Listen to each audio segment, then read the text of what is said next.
Assalamualaikum warahmatullahi wabarakatuh. Halo semuanya, izin perkenalan, nama saya Wulanur Oktaviani Rohim, NPM 01230112 dari Prodi Akuntansi Praktisi Politeknik Bisnis Digital. Kali ini saya akan menjelaskan bagaimana cara menghitung NPV menggunakan Microsoft Excel. Sebelumnya, NPV atau Net Present Value merupakan salah satu penilaian investasi dengan mempertimbangkan nilai waktu uang. Maksud dari nilai waktu uang di sini adalah nilai uang saat ini tidak akan sama dengan nilai uang di masa yang akan datang. Ada dua cara menghitung NPV dengan Microsoft Excel. Yang pertama, menggunakan operasi antar sel, dan yang kedua, dengan menggunakan pendekatan fungsi Excel. Oke, sekarang kita akan coba menggunakan operasi antar sel. Pertama, kita harus tentukan dulu tingkat bunganya. Di sini saya menentukan senilai 10%. Kemudian, saya akan berinvestasi sebesar 100 juta. Jadi, disimpan di cash outflow yang periode 0 ini. Sedangkan cash inflow-nya itu 0 rupiah. Selanjutnya, kita isi cash inflow dan cash outflow-nya dari periode tahun ke-1 sampai ke-5 seperti yang sudah saya lakukan ini. Nah, kemudian kita akan menghitung net cash flow-nya dengan cara cash inflow dikurangi dengan cash outflow. Sama dengan cash inflow dikurangi cash outflow. Nah, ini hasilnya. Lalu kita drag and drop. Kemudian kita akan menjumlahkan si net cash flow dari periode tahun ke-1 sampai tahun ke-5 menggunakan fungsi sum. Ini hasilnya. Setelah itu kita akan mencari faktor present value. Nah, menggunakan rumus sama dengan 1/1 ditambah I pangkat N. Nah, I di sini merupakan tingkat bunga, sedangkan N merupakan periode tahun ke N. Jadi kita langsung aja sama dengan 1/1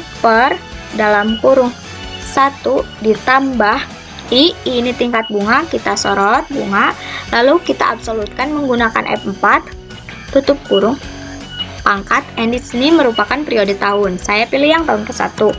Enter. Nah, setelah hasilnya ada, kita drag and drop. Kemudian, jika kita sudah mencari faktor present value, kita akan mencari present value-nya dengan cara net cash flow dikali faktor present value. Sama dengan net cash flow dikali faktor present value. Enter. Nah, jika sudah ada hasilnya, kita drag and drop lagi sampai bawah. Kemudian, kita jumlahkan lagi si present value dari tahun pertama sampai tahun ke-5 menggunakan fungsi sum. Ini dia, kita sudah menemukan hasilnya sebesar 139.190.753. Oke, yang kedua kita akan menggunakan pendekatan fungsi Excel. Nah, kita tinggal masukin aja rumusnya di sini sama dengan NPV. Lalu kita pilih tingkat bunga, kemudian titik koma. Selanjutnya kita sorot si net cash flow ini dari tahun pertama sampai tahun ke-5 dan enter. Hasilnya sama seperti yang rumus manual. Selanjutnya kita ke cara pengambilan keputusan. Ada 3. Yang pertama, jika NPV lebih besar dari investasi, maka rencana investasi akan diambil. Seperti yang ada pada tabel di atas, kita investasi sebesar 100 juta dan NPV-nya sebesar 139 juta sekian. Maka investasi ini akan diambil. Yang kedua, jika NPV lebih kecil dari investasi, maka rencana investasi tidak diambil secara konsep nilai waktu uang rugi. Nah, yang ketiga atau yang terakhir, jika NPV sama dengan investasi, maka tidak akan memperoleh apapun atau sama saja dengan kita membuang-buang waktu. Nah, demikian yang dapat saya jelaskan di video kali ini. Mohon maaf jika ada kesalahan. Wassalamualaikum warahmatullahi wabarakatuh.